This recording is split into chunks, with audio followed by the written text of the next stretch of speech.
Selamat pagi, salam sejahtera saudara-saudaraku dimanapun Anda berada.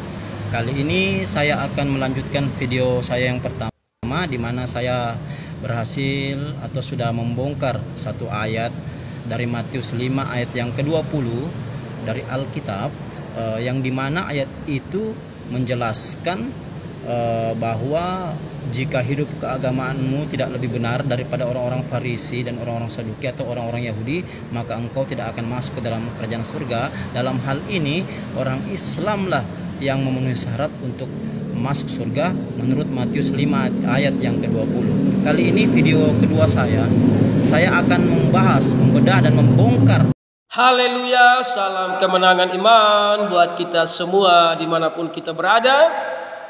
Baru saja kita menyaksikan sebuah video bagaimana seorang mu'alaf dia membenarkan Matius 5 ayat 20 bahwa ayat ini yang memenuhi syarat untuk masuk surga itu adalah orang-orang Islam. Saya melihat mu'alaf ini, dia mencoba membangun pola pikirnya sendiri dan membenarkan pola pikirnya sendiri hanya untuk membenarkan agamanya yang baru. Ya, memang saya lihat akhir-akhir ini banyak mu'alaf-mu'alaf rajin baca Alkitab, karena sebenarnya petunjuk surga itu ada di dalam Alkitab. Namun di sini dia membenarkan ayat ini yang memenuhi syarat itu adalah agama barunya. Maka aku berkata kepadamu, jika hidup keagamaanmu tidak lebih benar daripada hidup keagamaan ahli Taurat dan orang-orang Farisi, sesungguhnya kamu tidak akan masuk ke dalam kerajaan surga. Artinya kita orang beragama, tapi kalau kita seperti ahli Taurat dan orang-orang Farisi, tidak ada guna.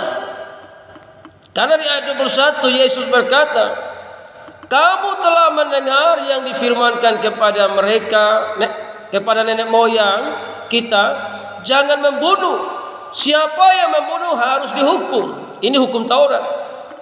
Karena ayat ini, pasal ini bicara tentang Yesus dan hukum Taurat. Namun di ayat 22, tetapi aku berkata kepadamu, setiap orang yang marah. Yesus berkata, jika hidup keagamaanmu tidak lebih baik dari orang Farisi dan ahli Taurat, engkau tidak bisa masuk surga. Artinya walaupun kita tidak membunuh, tapi kita marah, kita dendam, kita menyimpan kebencian, maka surga tidak akan terima. Jadi bukan ini bicara masalah agamamu, ini masalah hidup.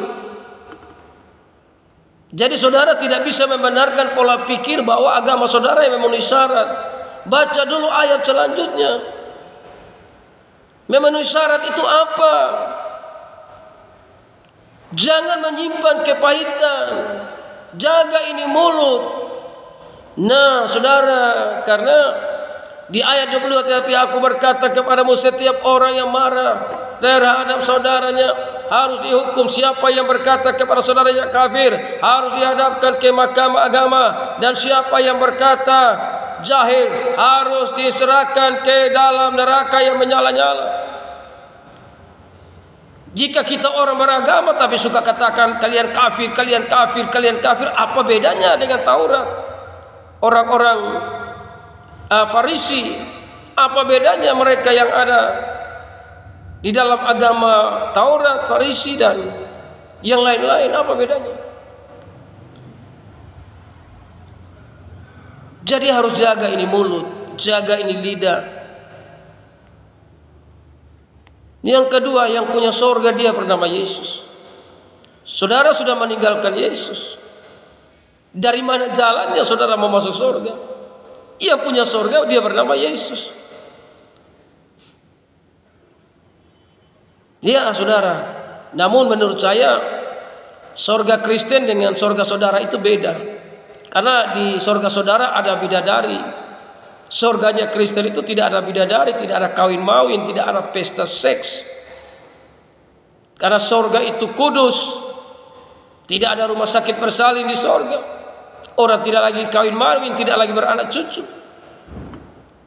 Makanya siapa yang percaya Yesus dan ikut Yesus pasti selamat, pasti menerima anugerah keselamatan. Ya, jadi maksud ayat itu adalah bagaimana jaga hati, jaga mulut, jaga pikiran, jaga langkah kita supaya kita menjadi berkat. Jangan sampai hidup kita membuat sakit orang lain, membuat orang lain tidak bisa dekat dengan Tuhan, saudara. Apalagi selalu berkata kafir, kafir, kafir, kafir. Surga tidak akan terima orang yang suka berkata orang Kristen kafir. Surga tidak akan terima. Sekali lagi, surga tidak akan terima saudara yang mengatakan Kristen kafir, Kristen kafir, Kristen kafir. Surga tidak akan terima, karena surga itu yang punya Tuhan Yesus. Jadi mari setia kepada Yesus selagi pintu anugerah terbuka. Haleluya. Salam kemenangan iman.